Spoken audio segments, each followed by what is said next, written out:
Oi gente, tudo bom? Meu nome é Lucas e hoje eu vou fazer um vídeo que eu nunca fiz antes, o que não é muito difícil porque não tem muitos vídeos nesse canal, então quase tudo é novidade. Mas eu vou falar sobre a série Netflix She-Ra, que estreou em 2018, né? É o reboot da série original de 1985, eu acho. Vamos ver se eu decorei bem. 85! Muito bom de memória aqui. Primeiro disclaimer é que, né, o primeiro aviso é que eu não sou da área de cinema, eu vou dar minha perspectiva sobre o ponto de vista de público, de cidadão, de pessoa, né? Não é nada técnico. Também não sou psicólogo, psiquiatra, nem nada dessa área. Mas eu acho que a série abordou temas tão importantes e debateu e representou pontos tão importantes que, assim, divino. Eu admito que no início eu estava com um pouco de preconceito dessa série. Não preconceito, mas é que assim, ela estreou em 2018 e eu vi que essa é a série da She-Ra na Netflix e não me chamou a atenção. Porque pra mim era mais uma dessas séries feitas por uma geração mais nova. Como é aquela guerra entre Teen Titans e Teen Titans Go. Eu me divirto vendo Teen Titans Go, mas eu admito que ele não é tão apelativo pra mim como o Teen Titans original, né? Que passou no Cartoon uns anos atrás. Justamente porque são diferenças de geração e tal. Então não é que um é ruim, é só que ele não é voltado para... Eu não sou o público-alvo dele, né? E aí She-Ra me bateu um pouco disso, sabe? Tipo,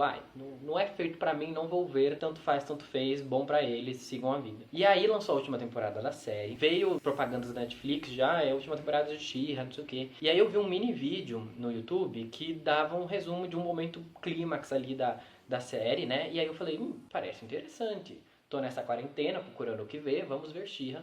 E aí tinham episódios curtos, é o que eu adoro, porque eu tenho a impressão que eu tô avançando rápido e a minha ansiedade agradece. E tinham acabado de lançar a última temporada, o que é incrível, porque eu odeio ter que ficar esperando temporada. Eu prefiro sentar e ver tudo em 2 dias, assim, depois ficar sofrendo que tudo acabou muito rápido. Mas enfim. E aí quando eu tava vendo essa série, eu fico, tinha cada coisa que eu via e eu ficava, putz, o mundo precisa ver essa série, né? Nem que não seja como espectador, mas realmente ver como público crítico e ver como as coisas foram abordadas de uma forma genial. Enfim, a grande diferença master desse reboot é porque She-Ra era uma personagem que era irmã gêmea, a Dora era irmã gêmea do Príncipe Adam, que é o He-Man, e aí não tinha o He-Man, então também fiquei curioso de como que eles iam fazer esse negócio e essa adaptação. E aí fica aqui o aviso que este vídeo terá muitos spoilers, justamente porque vai tratar da série como um todo. Então se você não gosta de spoilers, vá ver a série, porque é incrível, vale a pena. Ou se você gosta de spoilers, fique, porque eu normalmente não me importo com spoilers, então fique, porque eu também não vou falar muito da história em específico, mas de alguns pontos de desenvolvimento de personagens. Depois vai ver a série. Mas, para dar tempo de você sair e não tomar spoilers, eu vou deixar aqui a abertura da série, que também é incrível. É aquela musiquinha clichê que a gente adora, chiclete, fica na cabeça. E cada temporada eles ainda trocavam a animação final pra você, pelo menos uma vez por temporada, não pular a intro. Então vejam essa intro, porque esse canal não é monetizado, então a gente não tem medo de desmonetizar, porque a gente nem tem esse benefício ainda. Então é isso aí. Olha essa intro maravilhosa.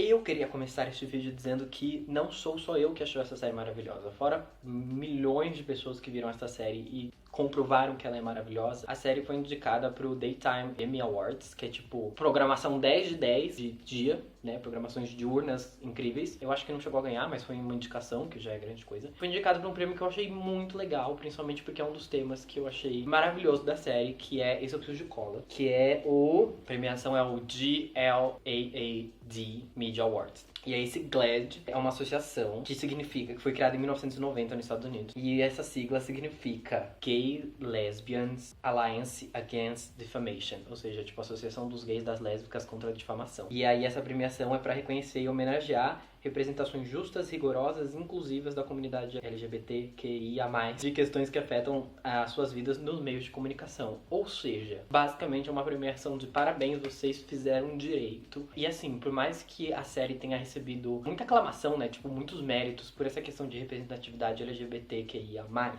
que eu também vou comentar neste vídeo, pra mim ela também trata de outros tópicos tão maravilhosos, e considerando que é uma série que com certeza adultos e jovens podem assistir, mas eu vejo que ela tem um perfil, assim, voltado também pro público infantil, público adolescente. E ela trata de assuntos muito sérios, de uma forma tão lúdica, que pode até parecer raso, mas é um contato que, às vezes, é o primeiro contato da criança com esses tipos de temas, e é feito de uma forma tão maravilhosa. E, enfim, a série pela série, foi o que eu falei, tem episódios que às vezes são meio lentos, como toda a série, mas eu achei ela incrível de se assistir, muito tranquilinha, vale a pena. Ela tem uma expansão de universo muito legal, uma amarração ali de desenvolvimento da trama e desenvolvimento de personagens, incluindo personagens secundários, o que eu acho muito legal, porque eu odeio quando o personagem secundário fica só lá no fundo e no meio da série some, você nem lembra que ele existe. Enfim, eu acho que eles trabalham muito bem tudo que acontece e eles conseguiram trazer esse universo de She-Ra lá de 1985 e fazer uma adaptação super atual, com questões muito importantes pro dia de hoje, e que foi muito divertida e que faz muito sentido, e a fantasia pela fantasia vale a pena de ser consumida, porque é um entretenimento super legal. Como eu falei, não sou técnico para falar de animação, a trilha sonora e não sei o que, fora essa abertura que é maravilhosa, é tudo que a gente precisa de uma abertura, que é uma música clichê que fica na cabeça. Mas enfim, série 10 de 10 e vamos para os tópicos importantes. Eu vou tentar trazer em grandes amarras para não ir me delongando muito nesse vídeo, porque como vocês podem notar eu gosto muito de falar. E aí eu vou tentar dar um amarrado geral assim, talvez de 3 ou 4 grandes esferas que eu acho que são temas assim... Porra, She-Ra, que incrível que vocês falaram sobre isso. É isso aí. O primeiro tema é em relação a desenvolvimento intrapessoal, né? Porque os personagens vivem em constante conflito na série, conflito emocional, que é o que acontece na nossa vida. E hoje em dia, com muita informação, internet, a vida sendo frenética do jeito que é, muitas pessoas deixam de prestar atenção no interior. E inteligência intraemocional, inteligência emocional, não, intrapessoal, buguei as palavras, inteligência intrapessoal. Inteligência emocional é um tópico muito importante e faz parte da saúde, né? Precisa ser destacado e dada a devida atenção, assim como saúde física e saúde social e outras esferas aí. Mas enfim, começamos com o quê? A Dora saindo da Horda, conhecendo o mundo afora e descobrindo que a sua filosofia de vida não era exatamente o que ela achou que era. Que o certo que ela tinha como certo não era o certo absoluto, né?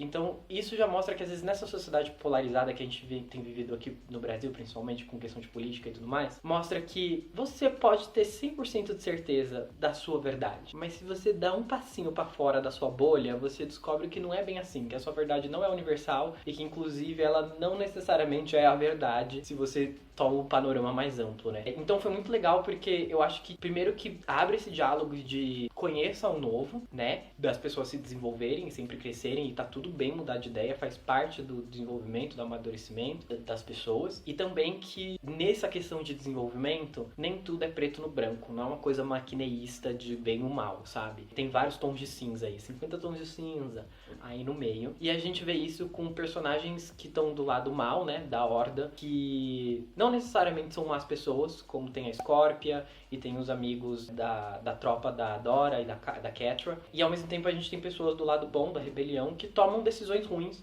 como é o caso da Glimmer durante o final da quarta temporada, que ela usa o coração de Etéria e toma uma decisão ruim achando que é a decisão certa. Então você vê que tem várias nuances aí, não é tipo você é mal, você é bom. Tem muitas coisas em contexto a se levar em consideração e que as pessoas transitam entre essas variações de cinza, né? Não é porque ela tá aqui que ela vai ficar aqui pra sempre, o que ela tá aqui que é pra...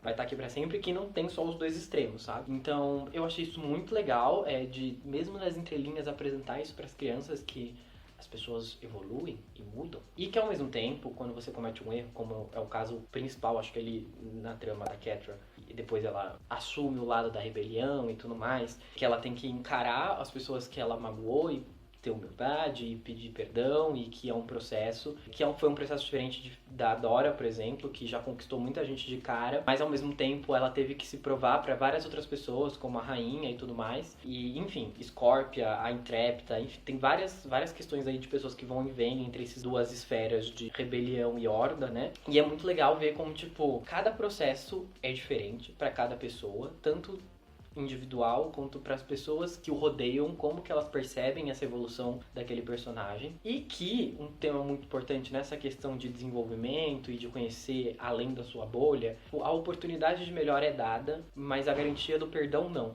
né? Então, tipo, a Catra ela poderia passar para o lado da rebelião, mas ela teria que buscar o perdão das pessoas. E isso não, por exemplo, foi o que aconteceu com a Shadow Weaver, que ela, por mais que, entre aspas, tenha ido pro lado da rebelião, ela não foi perdoada pela rebelião, até porque também ela não acho que teve ali algum momento de storyline que ela procurou esse perdão e tudo mais. Então, isso é muito, muito legal. E também tem mesmo essa questão da Catra, que por mais que as pessoas perdoem ela, elas não esquecem do passado. Então, a questão de perdoar é diferente de esquecer. Por mais que você aprenda com seus erros, você tem que assumir que eles aconteceram, que eles sempre vão estar lá.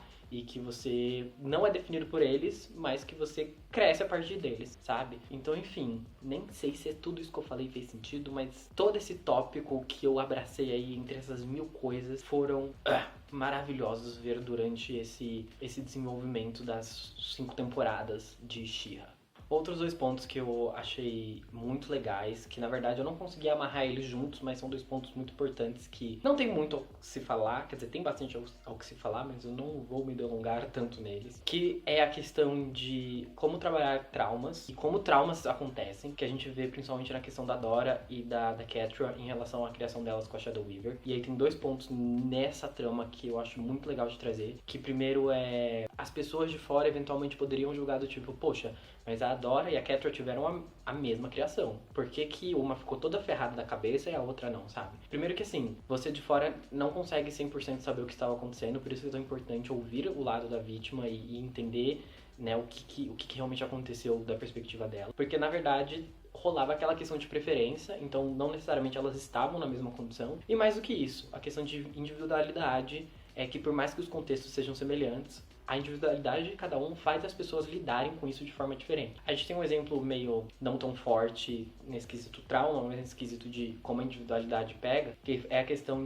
da Dora, quando ela saiu da Horda e se aliou à rebelião para lutar contra a Horda, e a Hantara, por exemplo, que saiu da Horda, mas foi viver a vida dela e falou, não tem mais nada a ver com isso, tudo que eu sabia era uma mentira, então eu vou me escafeder no deserto, e não se juntou à rebelião. Então, por mais que elas tivessem um início parecido, elas tomaram decisões diferentes que resultaram em resultados diferentes. E aí essa questão da Catra que vai se desenvolvendo ao longo de toda a série, do trauma dela, da criação e da relação dela com a Shadow Weaver. E eu acho muito legal mostrar que como que a Catra foi resolvendo isso, porque eventualmente tem muitas crianças que eu espero que não passem por situações tão sérias como foi demonstrado em relação a Catra e o responsável maior dela, né, enfim, não vou dizer mãe, mas enfim, a pessoa que era responsável legal por ela. Mas enfim, às vezes crianças têm alguma situação traumática e elas não sabem muito bem como lidar com isso pra quem falar. E aí às vezes vendo no desenho isso abre chances de diálogo. Também vi como a Catra lidou com isso, que é a questão de buscar ajuda com amigos, conversar com pessoas que talvez tenham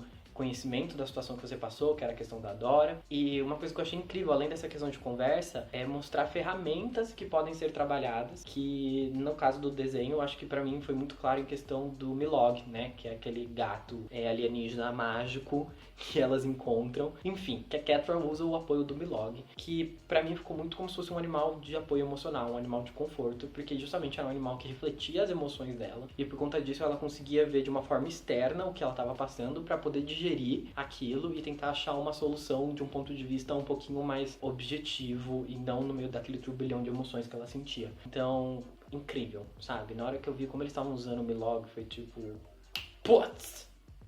Maravilhoso, maravilhoso. E o segundo ponto dessa questão, que eu não vou me alongar muito, que eu trouxe junto com os traumas, é a questão de amor próprio, que a gente, no final da série, toma um tapa na cara da Mara, né, que é a She-Ra anterior. Coloca aqui até a frase, que eu não sei exatamente se é isso que ela falou, mas que ela falou pra Dora, que é: você é mais do que você pode oferecer pros outros, né? Mara, She-Ra 2020. E, nossa, foi um tapa na cara, porque às vezes, inclusive a gente, não vou falar gente, não sei se vocês passam por isso, mas eu acabo, não é que eu vivo por conta das outras pessoas, mas eu acabo usando a perspectiva das outras pessoas pra me nortear no meio da sociedade, sabe? E aí, por mais que eu faça esse exercício constante de, tá bom, mas se a sociedade inteira assumir quem é você, porque você continua existindo independente das outras pessoas e você precisa ter essa existência independente, né? E aí, na hora que a Mara fala isso, junto com toda aquela questão que a Dora tava presa de, não, mas é o meu destino se doar pros outros e eles dependem de mim e não sei o que. E ela fala, tá, mas o que você quer? O que a Dora quer, sabe? Isso é incrível, porque é a questão de você tomar a rédea da sua vida, saber que você não precisa dos outros pra se autoaprovar e existir, né? mas também toda essa questão que todos os personagens eles passam um enredo meio que com uma força maior, seja da sociedade ou do próprio roteiro, de definir as ações deles, né? Tipo, a Glimmer, que tinha que crescer e ser uma rainha assim, assim, assado. O Bow, que os pais queriam que ele fosse historiador. A Dora, que tinha que ser a She-Ra e salvar todo mundo. As outras princesas, enfim. E aí você vai vendo alguns personagens tomando, tipo, rédea da própria vida, sabe? E se colocando como protagonista das suas próprias decisões. E a partir daí, mesmo em situações que pareciam inevitáveis, como foi no primeiro caso do Coração de Etéria, né? Que a Dora falou, dane-se. Tô nem aí que todo mundo tá falando que essa é a minha única opção e que tem uma força mecânica quase me impulsionando a botar essa espada aqui e matar todo mundo, mas eu não vou fazer isso, sabe? Então, claro que tem toda a questão da fantasia aí no meio, mas é muito isso da pessoa assumir e lutar por si mesma. E isso também vai tratando em alguns outros pontos da série, como quando a Dora chega pra Perfuma e fala, você tem que deixar de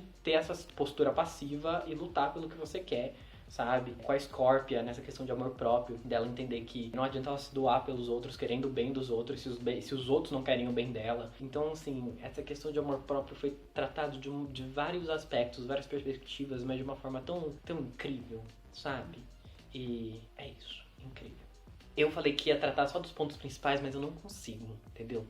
Eu quero deixar os dois pontos que eu acho que são... Um é mais relevante pra mim e outro é mais relevante, eu acho que pro público em geral, pro final. Mas antes eu vou fazer algumas menções honrosas de outras situações nessa série que são assim... Parabéns pra essa produtora, pra essa roteirista, pra todo esse pessoal envolvido. Que é, vamos lá, primeira questão aí.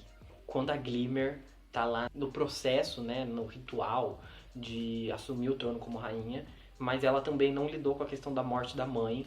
E aí ela tem aquele breakdown, né, que é... E aí a Dora fala que tava tentando evitar de falar da mãe pra não, tipo, trazer dor pra Glimmer. E ela fala, mas eu só quero conversar sobre isso pra tentar entender como lidar com essa situação e superar isso. E aí eu acho que foi um toque muito legal de como lidar com a dor, com perdas, com o luto. Que na real não existe uma resposta, você tem que conversar e entender e digerir aquilo da sua forma pra conseguir, enfim, seguir em frente e tudo mais. Eu achei incrível, por mais que tenha sido, assim, 2 episódiozinhos, mas uma puta mensagem incrível. Uma outra coisa da própria Dora, que quando ela foi pro lado da rebelião, tinham pessoas como a rainha de Bright Moon, a rainha Angela, né, que não confiavam muito nela.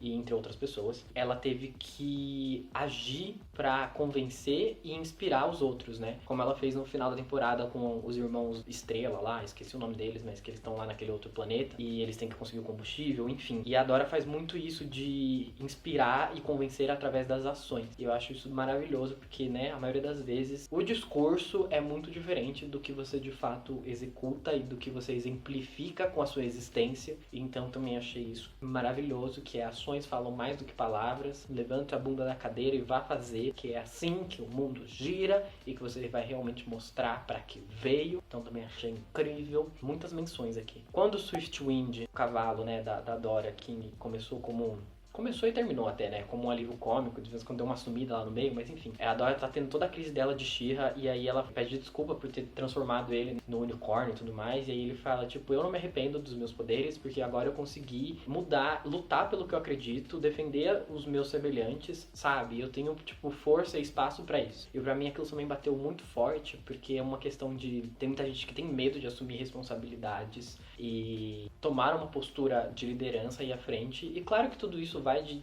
traços de personalidade, mas eu acho que, num geral, as pessoas têm que assumir certa responsabilidade, inclusive da própria vida, sabe? E isso vai da questão de se tornar protagonista das suas decisões e etc. Mas quando ele fala isso, é muito tipo, você tem uma oportunidade de fazer algo incrível, sabe? Tipo, não se lamente por isso, faça valer. E também foi assim, nossa, porque às vezes a gente tem umas coisas maravilhosas na mão que dão uns problemas e a gente fica, ai, por quê?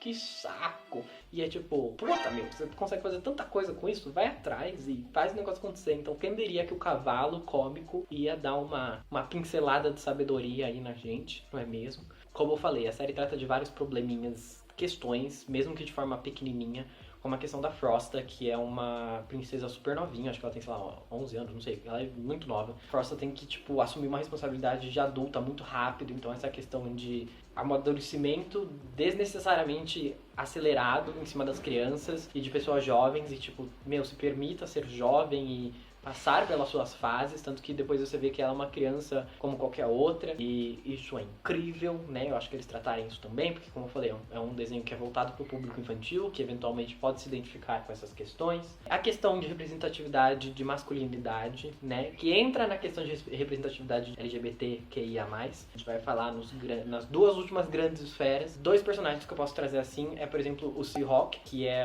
a contraparte, né? O companheiro da Mermista, que apesar dele ser super engraçado e tudo mais, ele não deixa de representar, de certa forma, uma masculinidade padrão, né? Que é o cara conquistador e o próprio visual dele. Também tem o Micah, que é o pai da Glimmer e etc. Por outro lado, a gente tem o Bo, que termina numa relação hétero, mas ele é super empático, ele não tem medo de demonstrar os sentimentos. Que pode parecer besta, mas ainda assim é um estereótipo muito forte de masculinidade, né? Ele tem aquela roupa nada convencional e... Uma coisa que eu achei incrível, duas coisas sobre o Bo. Primeira é que, parabéns, personagem negro no elenco principal, isso é muito importante. Uma outra questão de representatividade também muito legal deles terem tratado e colocado um personagem negro no elenco principal, né, no cast principal. E que aquela roupinha dele é referência à roupa original da She-Ra de 1985. Pra mim, eu encaria até como uma sátira, porque quando você vê esses desenhos antigos, você ficava, quem é que vai pra guerra pelado, né? Porque o He-Man, por exemplo, tava pelado. E aí o Bo era tipo isso, ele era um arqueiro e ele tava com, tipo, os ombros cobertos e a barriga toda pra fora, sabe? Porque tinha aquela questão de ser todo musculoso e bonecos de ação. E aí eu achei muito engraçado, porque eles fazem essa sátira dele ficar arrancando a blusa da barriga durante o desenho, e eu achei uma sacada, assim, ó, muito da hora, principalmente pra quem conhecia a referência original da She-Ra de 1985, né? Eu acho que agora eu dei uma amarrada em geral, e aí a gente vai pras duas grandes esferas. Mas antes disso, eu queria falar pra você, se você achou que essa abertura de She-Ra foi maravilhosa, saiba que tem mais. Eu acho que foi pra quinta temporada, eles fizeram uma música pra promover mais a série, que é a AJ, que é a dubladora da Catra, que também é cantora, como eu falei, cantando uma versão mais mid-tempo, mais um negócio alternativo, indie, da abertura. E aí ela canta como se fosse a Catra, e no final ela fala um Hey Adora. É incrível. Então antes da gente ir para as cenas finais, veja um pedacinho dessa versão e vão enaltecer a AJ, porque ela é maravilhosa. We feel the evil coming and shadows all around. Danger surrounds us, but won't bring us down. Bom, antes, eu vou deixar o LGBTQIA+, por último, porque, enfim, pra mim eu acho que é a questão mais estampada que o pessoal mais falou, mas eu queria também falar um outro ponto que me tocou de uma forma pessoal e eu não sei nem porquê, mas assim, a personagem que eu queria guardar num potinho, que eu ficava com o coração na mão toda hora que ela aparecia e ficava... Enfim, Ken Trapta. Nossa, minha voz. Ken Trapta, que é uma princesa que diz ela que não tem poderes, mas pra mim aquele cabelo dela é mágico, mas ok. Que é uma princesa super inteligente, mas que tem dificuldades de sociabilização, né? Dificuldades assim reais, não é que ela é introvertida, ela tipo não consegue interpretar as emoções e as feições, enfim, as ações das pessoas à sua volta. Ela não tem referências de significado, de amizade e esse tipo de relações. E pra mim, isso me bateu muito forte como uma representatividade de autismo. Nossa, o negócio da Intérprete é um negócio que me toca, assim, dá até calafrio. Porque é uma personagem, assim, pra mim tão querida, ela se mostra tão pura, que normalmente acontece com pessoas que têm algum tipo de dificuldade de sociabilização, né? E ela é super mal interpretada, ela acaba indo pro lado da Horda, mas não é nem porque ela tem uma referência de bem ou mal, é porque ela tá junto das pessoas que ela interpreta que querem ela bem, que naquele momento é a Scorpia e a Catra. Putz, assim, não tenho o que falar. Quando ela ficava triste porque as pessoas estavam bravas com ela e você via a angústia dela porque ela não conseguia entender por que as pessoas estavam bravas com ela, nossa, ficou até mal. E pra mim foi, de novo, porque é um desenho focado para o público mais novo, tipo, às vezes as crianças têm essa questão de como lidar com alguém que age diferente de você. E eu não digo em questão racial, étnica, nem nada, mas às vezes, tipo, a criança quer brincar, aí tem uma outra criança que não quer brincar com ela daquela forma, e aí rola um estranhamento de, como assim? O que é isso? Porque é o jeito que ela sabe de se relacionar, de sociabilizar. E aí o desenho mostra que, tipo, existem pessoas que têm jeitos diferentes de se relacionar e demonstrar carinho e de se ligar com as pessoas. E isso não torna elas ruins, né? Inclusive tem a cena no final que a Mermista fica puta com a Entrapta e ela fala, mas eu tô tentando salvar a Glimmer. E aí você, ai, lágrimas de choro. A Entrapta vai tendo esse desenvolvimento de por conta das experiências dela e por ela ser uma cientista e tudo mais. Ela também vai conseguindo criar mais conceitos conceitos do que é uma relação de amizade e tudo mais. Enfim, eu acho que como eles trataram essa questão de dificuldades de sociabilização nos mais derivados graus, com a representatividade, pra mim, principal da Entrapta, foi assim, puta merda, Shira, sabe? Toda nota 5 que você quiser em qualquer site de review, o que mais você quer que eu faça por você, eu faço. Isso só vai completando. A Entrapta é o meu amorzinho, tá bom? Vou defender ela até eu morrer.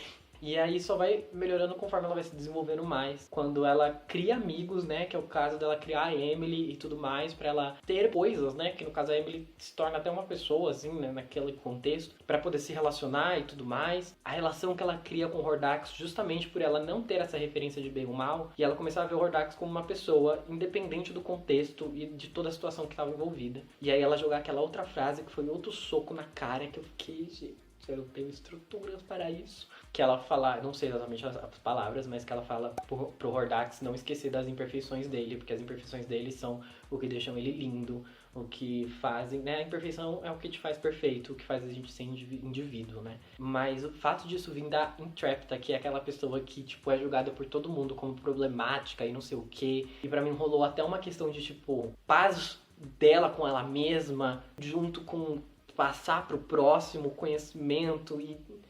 Uau! Não sei, eu vou falar da Entrapta a noite inteira se precisar, porque ela é incrível. E também ela traz toda uma questão que eu acho muito importante, que é a questão de não ter medo de errar. E ela traz isso no processo científico dela. Ela fala em alguns momentos que qual era a graça se você acertasse? No acerto você tem pouca coisa a aprender. É quando você erra que você pode começar de novo e tem muitos dados para você poder estudar e poder melhorar o seu experimento, né? Que é todo aquele processo científico de hipótese, experimento e resultado e feedback, e, enfim, não lembro agora, precisava ter estudado antes disso, mas enfim. E isso é muito bom, porque, novamente, a sociedade traz muito essa questão de tenha vergonha de errar, sabe? Tipo, não se exponha, não se arrisque a errar, porque errar é ruim. Sendo que não, errar faz parte do processo de crescimento, faz parte do processo de aprendizado e de crescimento, mas que ela mostra, pra mim, ela traz, eu que sou uma pessoa que gosta muito de estudar e tudo mais, ela traz essa cultura, né, de conhecimento para um público jovem que eu achei maravilhoso, que é meio que tipo, meu, vai aprender, não tenha medo de errar, e vai explodir tudo, e você vai começar de novo, e é divertido, e isso que é aprender, e suas imperfeições te deixam perfeita, e rainha perfeita, sem erros, maravilhosa. Queria que ela tivesse lutado pelo menos uma vez, porque eu adoro uma luta, mas não é o rolê dela, então... Enfim, no final ela ficou com o Hordax naquela relação super estranha, mas a gente apoia. A Entrapta é um chuchuzinho, ela pode o que ela quiser. Por último, motivos de por que She-Ra é uma série... Eu fico entre She-Ra e She-Ra, e faz um She-Ra, enfim. Por que é uma série maravilhosa, entre esses vários tópicos que eu já falei, e por ser divertida de assistir como entretenimento por si só, tem essa questão importantíssima, que é a questão de representatividade LGBTQIA+, que eu acho que eles trazem de uma forma maravilhosa, porque assim, não me entendam mal, não é ruim quando uma série só tem personagens LGBTQIA+, porque não tem como a gente falar que rola uma saturação num lugar em que na verdade existe falta daquilo, né? Mas é fato que se de repente você pega o Super Drags, por exemplo, que é basicamente um desenho todo voltado para o público LGBTQIA+, às vezes rola um distanciamento, até um preconceito de pessoas que de fato deveriam estar consumindo aquele conteúdo para poder se desenvolver, se desconstruir e tirar certos preconceitos sobre aquele tópico e sobre aquele tema. E eu achei que o fato deles terem sim representatividade LGBTQIA+, mas de uma forma que... Eu estou tentando ser muito cuidadoso com minhas palavras, por favor não me entendam mal, mas de uma forma que realmente se aproxima mais ao mundo real, que é: existem casais héteros, existem casais não héteros, e todo mundo convive, e não é só todo mundo hétero ou todo mundo LGBTQIA+, existe de tudo neste mundo e todo mundo convive em paz. E eu achei isso incrível. Incrível como, por exemplo, tem o Bo que tem pais gays, depois termina uma relação hétero, porque eventualmente isso é uma questão que as pessoas trazem hoje em dia, Deus sabe por quê. Tem o casal da nação, a Netassa e a Spinny e a Netassa, que são... Nem sei se eu falei o nome delas certo, porque o nome delas faz tempo que eu não vejo a série, já faz uma semana e era um pouquinho difícil. Mas aquele casal maravilhoso, que também são personagens incríveis, que inclusive como personagens secundários tiveram um desenvolvimento importante. Então assim, casal da nação. A própria Dora, né, que termina num relacionamento lésbico com a Catra. E, enfim, e ao mesmo tempo a gente tem a Mermista e o Seahawk, né, a Glimmer e o Bo, os pais da Glimmer. E, enfim, também achei muito legal que termina com vários amigos que não necessariamente estão num relacionamento, né? Porque vem toda aquela questão de os mocinhos terminam namorando, os vilões terminam sozinhos, como se ficar sozinho fosse um grande desastre, mas isso é um tema pra outra coisa. E mais do que isso, eu vi a série em inglês, eu realmente não tenho conhecimento pra saber como tratar com pessoas a gênero em português, porque a gente não tem pronomes neutros usuais, né, na rotina das pessoas, então eu vou me referir a este personagem a gênero no plural, no masculino plural, né, eles, que é o Double Trouble. E eu achei o Double Trouble incrível porque, primeiro, em inglês ele é dublado por uma pessoa que também se identifica como a gênero, né, e em inglês eles se referem ao Double Trouble como they, que é um pronome que, enfim, se usa para pessoas a gênero, e eu espero que eu esteja usando os pronomes, as nomenclaturas certas. De novo, não é minha área, então me perdoem. Mas passou tão batido, pra mim, eles fizeram de uma forma tão natural que eu demorei pra perceber que eles estavam chamando eles Double Trouble, de they, porque juro, pra mim, e eu achei isso muito legal de ver, não sei se isso é de alguma forma ofensível pra alguém que se identifique como a gênero, mas só rolando uma discussão sobre a questão desse personagem Double Trouble, é que, por exemplo, eu vi o Double Trouble como masculino. E eu vi várias pessoas no YouTube se referindo ao Double Trouble inicialmente como feminino. E depois que eu saquei que era um personagem a gênero, e aí minha mente fez tipo, nossa, eles conseguiram definir um personagem tão bem nessa situação que existem pessoas que conseguem identificá-los de ambos as formas e de nenhuma das formas. E, sabe, tudo tão bem feito, tão incrível. Então, de fato, temos gays, temos lésbicas, temos agêneros, temos robôs, a Emily que está lá. Então, eu acho que também essa questão de representatividade LGBTQIA+, é super importante. Foi incrível do desenho trazer. E só torna o desenho ainda mais relevante para as crianças, para a família assistir.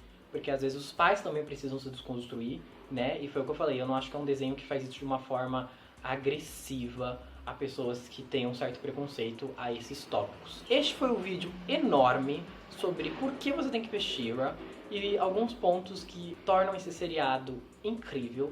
Quero ver, acho que eles vão fazer parece que vão fazer uma nova série do He-Man, que talvez seja aí sequência, né, relacionada a esse universo do reboot de She-Ra agora de 2018. Vamos ver como tudo isso vai acontecer. Mas em resumo divino este seriado, com questões importantíssimas e entrapta no meu coração para sempre. É isso, gente. Espero que vocês tenham gostado. Comentem aqui embaixo se vocês viram She-Ra, se vocês não viram, mas ficaram a fim de ver She-Ra. Quais desses tópicos vocês, às vezes, falaram puta, não tinha percebido isso, ou nossa, isso eu percebi, eu também achei incrível. Vamos conversar aqui embaixo, porque essa série merece, eu vou falar isso 1000 vezes, entendeu? É isso. Deixem seu like, se inscrevam no canal. E se vocês quiserem mais vídeos parecidos com esse, que eu falo pra caramba sobre algumas coisas aleatórias, porém importantes, comentem aqui, quem sabe a gente não traz mais. Então é isso, gente. Depois de várias tentativas desse vídeo dando errado, ele finalmente aconteceu. E vou agora me programar para o próximo vídeo. Beijos e até mais.